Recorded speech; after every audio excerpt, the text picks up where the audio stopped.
모든 그 동물에게는 본능이 있다고 합니다.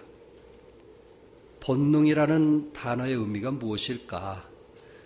경험이나 학습 등을 통하여 후천적으로 터득한 것이 아닌 선천적으로 타고난 성질이나 능력이라고 말했습니다.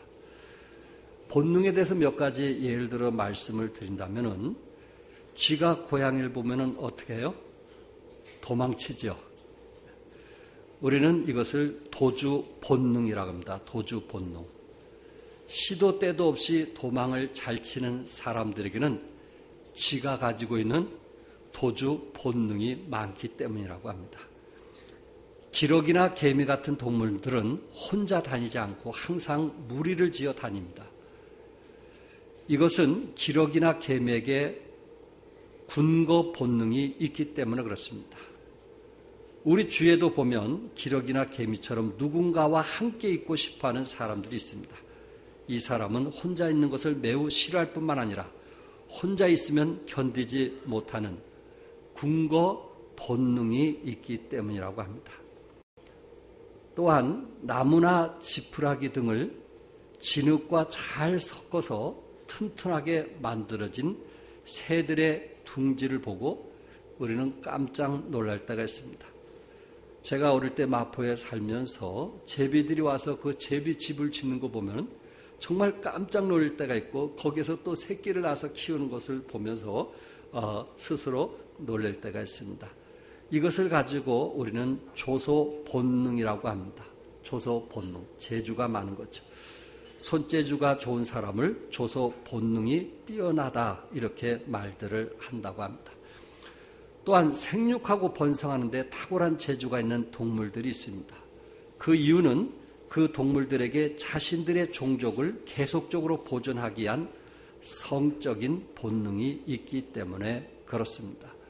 이 외에도 한 번도 배우지 않았음에도 갓 태어난 아기가 어머니의 젖을 빤다든지, 병아리가 달걀 껍질을 깨트리고 나온다든지, 부모가 자녀를 사랑한다든지 하는 이런 본능, 이것은 본능에 의해서 이루어지는 것이지 어떤 학습에 의해서 이루어지는 것이 아니라는 것입니다. 창조론적으로 볼 때 이러한 본능들은 결국 하나님께서 주신 것이다. 하나님은 한 개체가 생존하고 번성하는 데 필요한 가장 기본적이고 중요한 것들을 DNA에 어딘가에 넣어 두셨다는 것입니다. 이 본능, 지금까지 말한 그 본능 중에 빼놓을 수 없는 본능인데, 그게 뭐냐면 귀소 본능이라고 하는 것입니다. 해가 지면은 새들이 둥지로 돌아가고, 일을 마치면 사람들은 집으로 돌아갑니다. 우리 주위의 사람들이 가끔 보면 아무리 술에 취했다 할지라도 참 집에 들어가는 거 보면 신기합니다. 그걸 갖고 우리는 귀소 본능이라고 합니다. 연어나 꿀벌이나 비둘기 등은 수천 킬로미터 떨어진 곳에서도 자신이 태어난 고향으로 정확히 돌아오는 것은 그들의 귀소 본능이 탁월하기 때문에 그렇습니다. 우리는 이 귀소 본능을 회귀 본능이라고도 합니다. 모든 사람에게는 이 회귀 본능이 있습니다. 그래서 고유 명절인 설날과 추석이 되면은 수백만, 중국에는 수천만 명의 사람들이 자기가 태어난 고향, 자기가 자랐던 고향, 사랑하는 부모님들이 살고 있는 고향을 향해 귀성길에 오르는 것입니다. 무엇 때문에? 회귀 본능 때문에 그렇습니다. 그런데 오늘 이 시간에 말씀을 드리고 싶은 것은, 모든 사람이 다 회귀 본능이 있는데 이제는 옛날같이 자기 고향에, 진정한 고향이 없다는 것입니다. 미국의 소설가 토마스 울프라고 하는 분이 쓴 다시 갈 수 없는 고향이라는 소설이 있는데, 그의 주인공은 어릴 때 이제 고향을 떠나게 되었고 객지 생활하면서 고생을 많이 했어요. 그리고 그 속에서 출세를 하게 된 거예요. 돈을 벌었어요. 그리고 아내를 만나게 되었고 자식을 얻었어요. 그래서 모처럼 자기 고향으로 한번 구경시켜주기 위해서 떠나면서 아내에게, 자식들에게 얘기합니다. 내 고향은 한쪽에 시냇가가 있고, 그리고 이제 물레방아가 돌아가고 오솔길이 있고 하면서 자기 고향에 대해서 이제 자녀들에게 계속 이 설명을 하는 것입니다. 그가 에스비라고 하는 고향에 도착할 때쯤 되니까 아내와 자식들에게 그렇게 자기 고향에 대해서 자랑했는데 보니까 생각 밖의 모습이었어요. 이미 그곳에는 도로가 나 있고 그곳에는 아파트가 지어져 있고 자기가 생각했던 고향과는 전혀 다른 그런 모습 속에서 그는 그 소설에 뭐라고 했냐면은 이제 나는 고향으로 되돌아갈 수 없다. 길이 있다면 나는 앞으로 가야 한다. 뒤돌아가는 길은 영원히 사라졌다. 아마 제가 태어난 곳이 마포인데 지금 그곳에 가도 제 고향이 없어요. 이미 아파트가 다 지어져 있기 때문에 제가 살던 그런 한옥은 없어요. 그렇게 올라다녔던 그런 언덕도 없어요. 이제는 고향이라고 하는 그런 것이 별로 다시 돌아갈 수 없는 고향임을 저도 알고 있습니다. 그렇다면 사랑하는 성도 여러분, 여러분들의 진정한 고향은 어디일까요? 우리의 진정한 고향, 오늘 16절에 보니까 그들이 이제는 더 나은 본향을 사모하니 곧 하늘에 있는 것이라. 어디 있다고요? 하늘에 있는 것이라.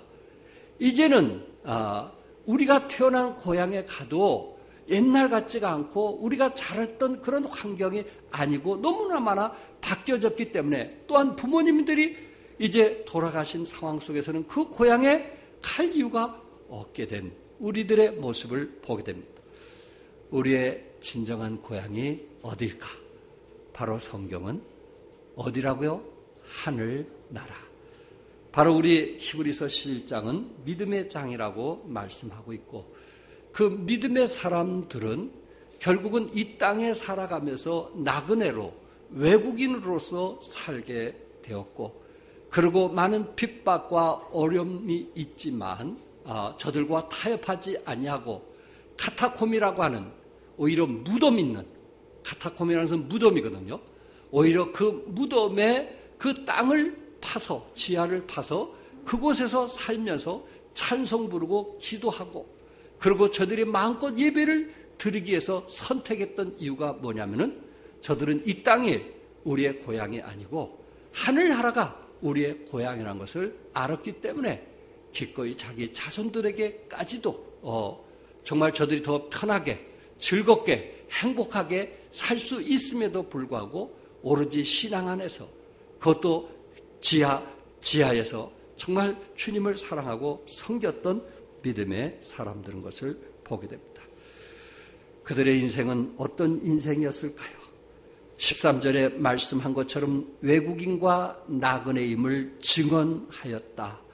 외국인과 나그네임을 증언했다. 하늘에 소망을 둔 사람들은 죽음을 생각하면서 나그네로서 이 땅을 살아가게 되었는데, 본문에 보니까 무엇을 따라 죽었다 그랬어요? 무엇을 따라? 이 사람들은 무엇을 따라 죽었다 그랬어요? 믿음을 따라 죽었다. 믿음을 따라 죽었다. 그가 가진 믿음을 끝까지 지키면서 죽는 날까지 하나님의 약속을 믿고 살았다는 것을 성경은 말씀하고 있습니다. 죽음, 그것을 어떤 사람은 종말이라고 말할 수 있는데, 이 종말관, 그것은 세 가지 요소가 담겨 있어요. 첫째는 계일의 종말에 관한 것입니다. 우리는 언제 죽을 줄 모릅니다. 정말 언제 죽을 줄 모릅니다. 우리가 사랑했던 목사님이 성서 침례에서 가장 큰 예배당을 짓고서도 58세에 소천했어요. 우리 목사님들이 많이 울었습니다. 개인의 종말로 아무도 우주의 종말에 가는 것, 우주에 지금 일어나는 여러 가지 사건들, 또한 예수님의 재림에 관한 것, 이렇게 크게 우리는 세 가지로 볼 수 있습니다. 중요한 것은 여러분과 내가 이 땅에 살면서 우리는 언제 죽을지 모르는 그런 인생을 살아가면서 히브리서 9장 27절에 한 번 죽는 것은 사람에게 뭐한 것이라고요? 정해진 것이다. 누구나 죽게 된다. 주님이 오신다면 우리는 들림받게 될 것이고 누구나 한 번 인생은 이 땅에서 죽게 된다. 그래서 성경은 그 믿음의 사람들에게 약속을 해 주셨는데 요한복음 5장 24절에 내가 진실로 진실로 너에게 이르노니 내 말을 듣고 또 나 보내신 이를 믿는 자는 영생을 얻었고 여러분과 나에게 뭘 얻었고 영생을 얻었고 이 땅에 이 몸은 영원히 살 것이 아니지만 예수 믿고 구원받은 사람은 영원히 살기 때문에 우리가 인생을 살아가면서 이 땅에 천년만년 살 것으로 생각하지 말고 영원히 살 것을 위해서 투자할 수 있는 어디에서 살 것인가가 결정되면은 어떻게 살 것인가가 결정되는 것처럼 여러분과 나는 정말 어디서 살 것인가? 이 땅에서 천년만년 살 것처럼 그렇게 살아갈 것인가? 그렇지 않으면 우리는 하늘나라에서 영원히 살 것을 기대하면서 이 땅에서 비록 세상의 향락과 우리의 인생의 육신을 즐기는 것을 좀 더디하고 그리고 우리가 스스로 그런 부분에 대해서 주님께 헌신되어지면서 살아간다 할 때 그것이 값진 것이 아닌가. 스데반 집사님은 그가 예수 믿는다는 이유로 복음을 전한다는 이유로 돌에 맞았습니다. 주위에 있는 많은 사람들에게 돌에 맞았습니다. 그러면서 그가 기도하는 것은 주여 이 죄를 저들에게 돌리지 마옵소서라고 기도했습니다. 스데반이 고난을 이길 수 있었던 것은 무엇 때문에요? 성경에 보니까 하늘 보좌 우편에 서신 예수 그리스도를 그는 보았다고 그랬어요. 영안이 떠지게 되었고 하늘 보좌 우편에 서신 예수 그리스도를 보게 됐을 때 내가 그날에 가서 영생 복락을 누릴 것을 생각하니까 내가 복음을 전하다가 유대인들에게 돌에 맞아 죽는다 할지라도 그것이 결코 두려워하거나 슬퍼하거나 낙심할 이유가 없다라는 것입니다. 왜? 인생은 나그네요. 인생은 외국인이기 때문에 그렇습니다. 제가 어렸을 때 12시 되면은 점심시간에 김삿갓에 대한 노래가 나옵니다. 방랑시인이었던 김삿갓. 늘 라디오에 그 소리가 나옵니다. 이분에 대한 한 일화가 있는데 이분이 전국을 이제 돌아다니면서 이제 시를 쓰기도 하고 그리고 나그네 인생을 잘 표현한 사람인데 어떤 집에 이제 해가 저물어서 큰 대골집에 이제 머물기 위해서 노크를 합니다. 한 주인장이 나옵니다. 그럴 때 김삿갓은 내가 좀 여기서 머물고 싶으니 좀 잠을 재워달라고 합니다. 그 주인이 거절합니다. 당신 같은 사람을 위해서 저쪽 건너편에 객주가 있으니 그곳에 가서 당신이 돈을 지불하고 그곳에서 쉬고 가시오. 그렇게 얘기합니다. 그럴 때 김삿갓이 뭐라고 합니까? 도대체 이렇게 큰 궁궐 같은 집에 몇 대가 살았어? 라고 물었어요. 그러니까 이분이 계산하니까 우리 집이 16대까지 살았고 내가 17대요. 그렇게 얘기한 거예요. 그러면 16대까지 사신 분이 계시오? 아니 무슨 말이요? 16대까지 산 사람은 다 돌아가셨고 이제 내가 17대라니까요? 아 그렇습니까? 그럼 당신도 곧 16대처럼 가시겠네요. 그럼 당신도 잠깐 여기 있다가 가는 거네요. 그럼 당신도 나그네요? 나도 나그네요. 다를 바가 뭐 있어? 그렇게 얘기한 거예요. 주인이 그 말을 들으니까 참 특이한 사람이구나. 그래가지고 그 집에서 잠을 재워줬다는 얘기예요. 우리에게 의미를 던져주고 있지 않나요? 이 교회는 계속 있을지라도 여기서 우리가 사랑했던 많은 분들이 고향 하늘나라로 가셨어요. 우리도 또 가게 될 거예요. 우리 자손들이 여기에서 섬기게 될 거예요. 또 그들도 가게 될 거예요. 결국 이 땅은 우리의 고향이 아니에요. 우리의 고향은 하늘나라. 우리의 고향은 어디? 하늘나라. 천년 만년 살 것처럼 살지 말란 말이에요.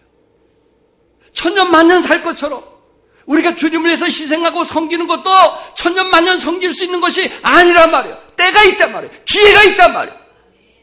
내가 좀 돈을 벌고 나서, 내가 뭐가 나서, 그래요?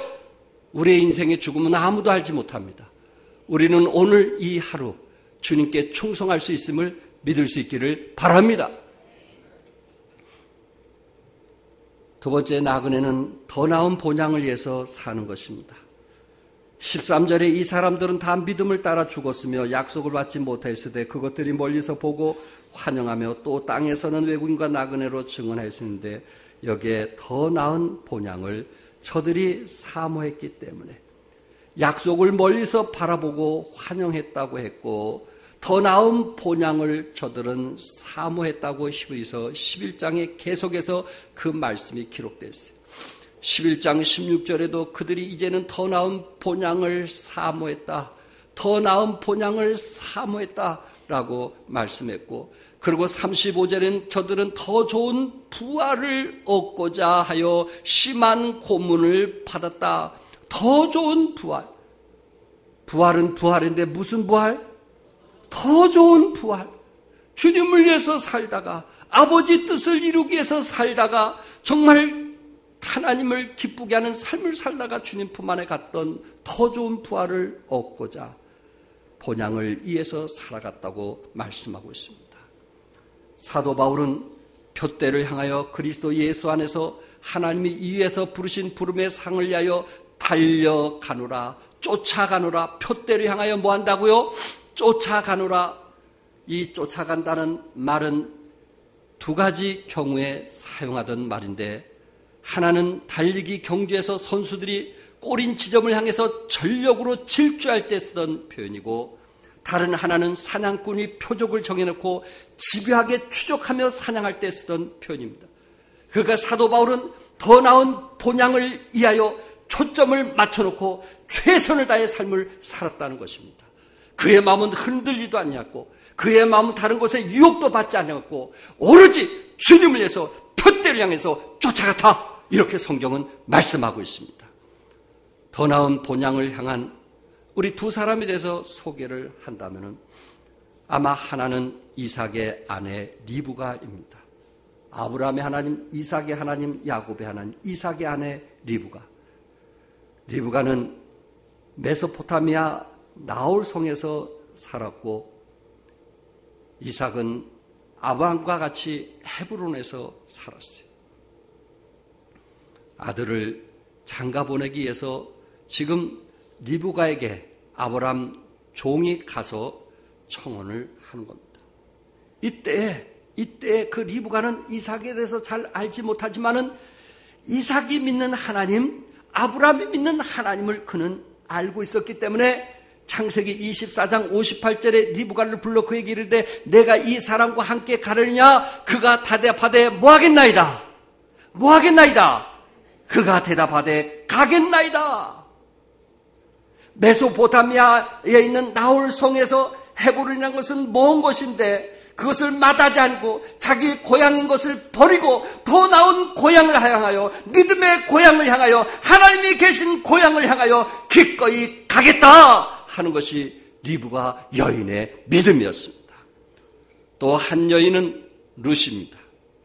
룻도 시어머니 나오미의 공고를 따라 모압 땅 자신의 고향에 남을 수도 있었지만은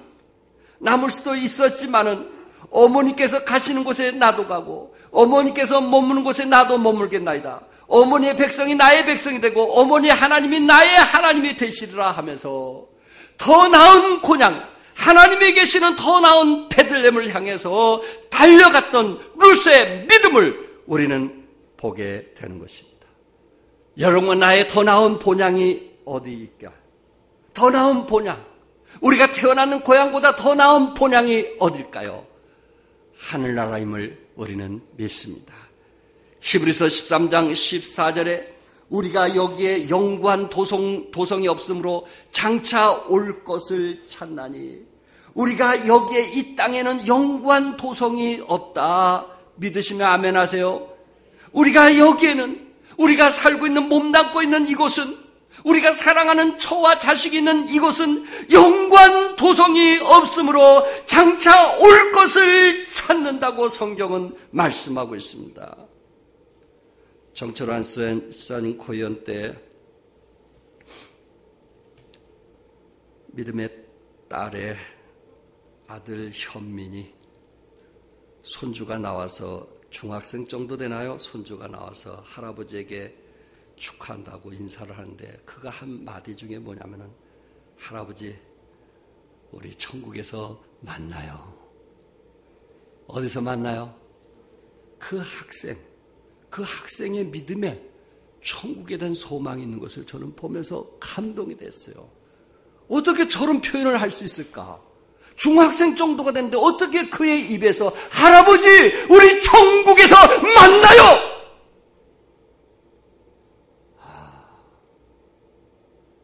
저게 너무 감동적이었어요. 너무 감동적이었어요.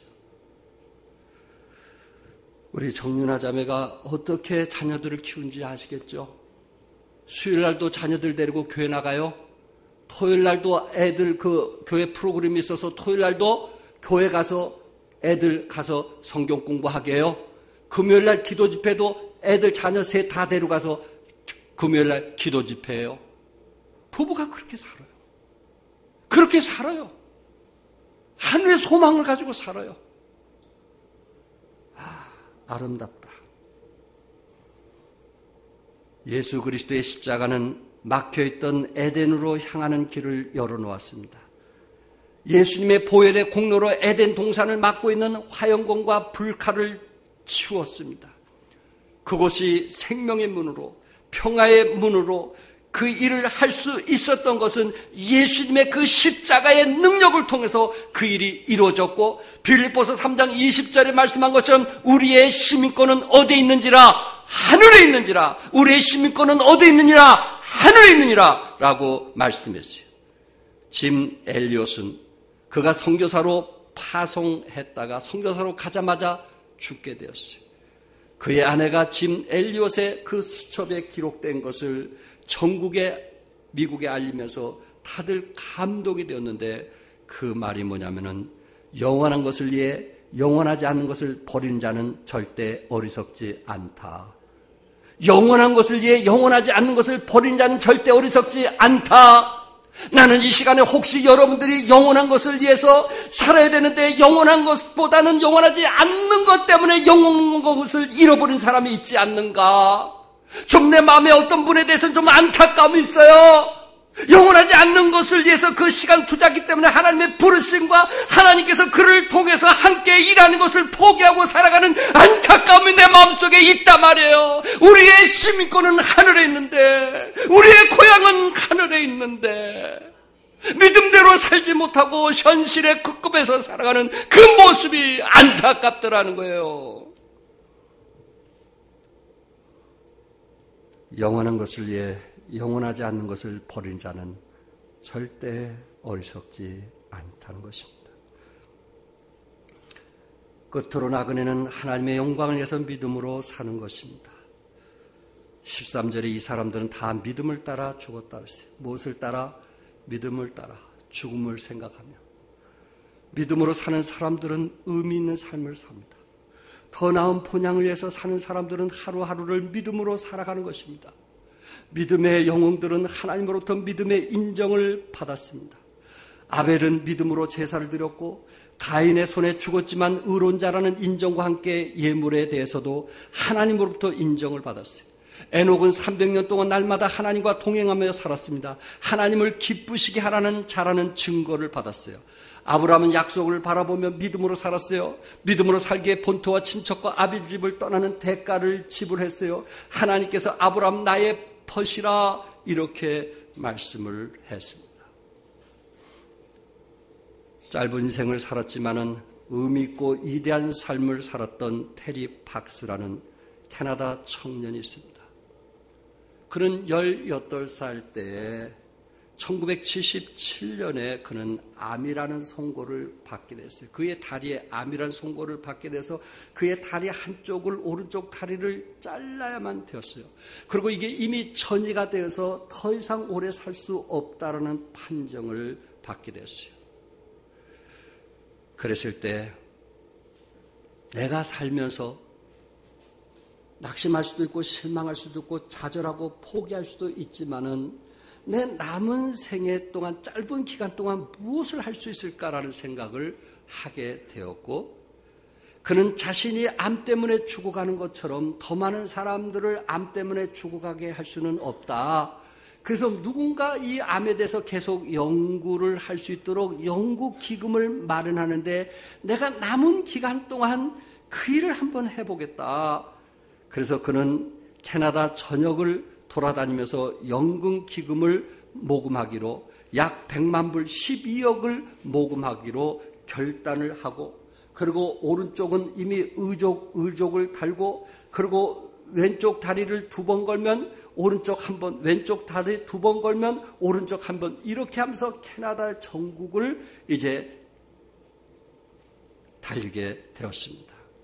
16개월 동안 고통스러운 항암 치료를 받고 1980년 4월 12일부터 캐나다 대륙 횡단을 시작을 했습니다.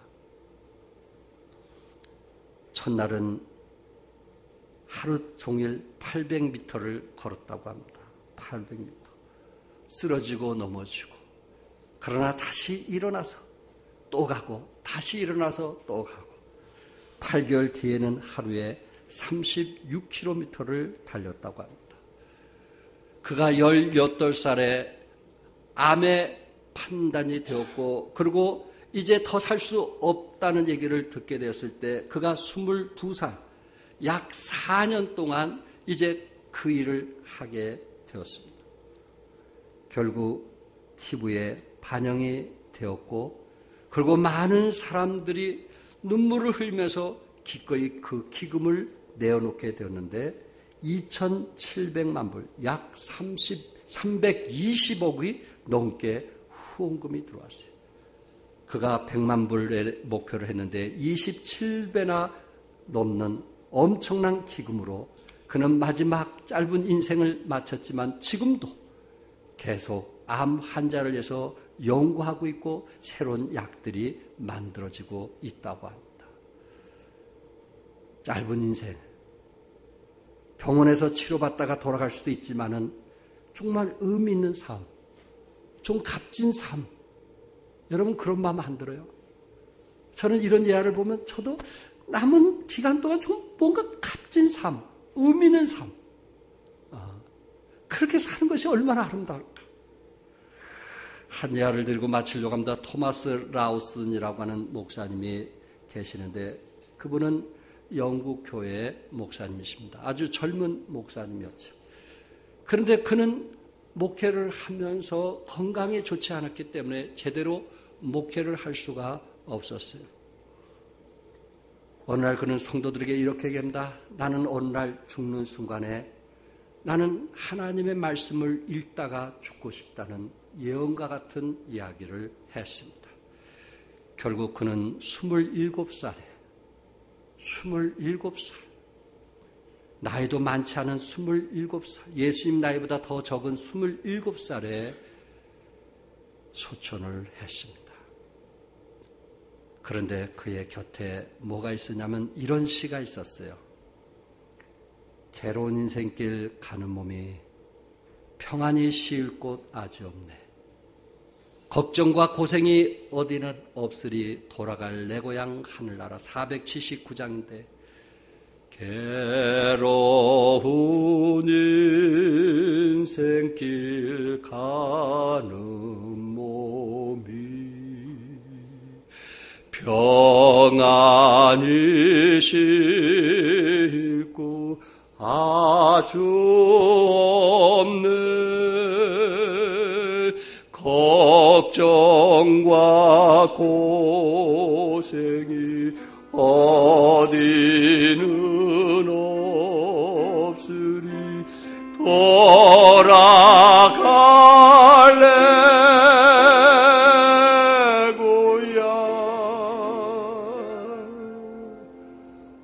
하늘나라. 다 같이 2절 하겠어요. 광야에 찬바람 불더라도 앞으로 남은 길 멀지 않네. 산 넘어 눈보라 채우쳐 불어도 돌아갈래 고향.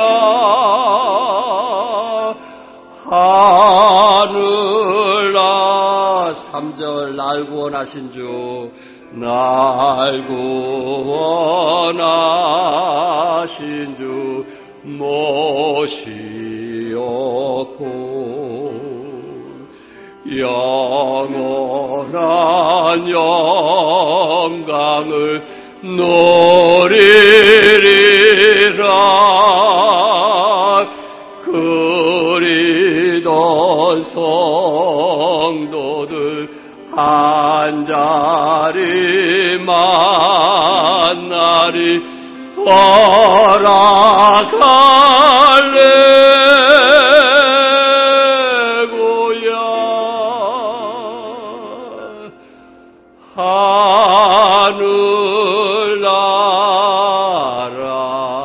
하늘나라. 아멘. 우리 고향 어디라고요? 하늘나라. 우리 고향은 하늘나라입니다.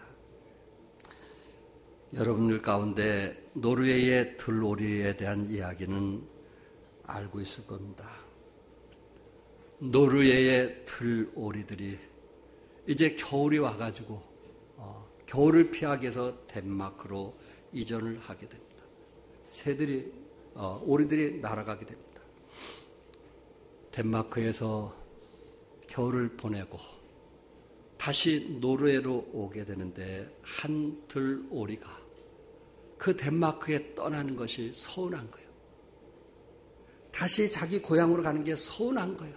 가야 되는데. 날아가면서 보니까 그 덴마크에 먹을 것이 너무 많은 거예요. 그거를 두고 떠나는 게 너무 안타까운 거예요. 그래서 그 들오리는 다른 오리들은 고향으로 가는데 자기는 거기서 머물면서 먹기 바쁘게 하루를 보냅니다.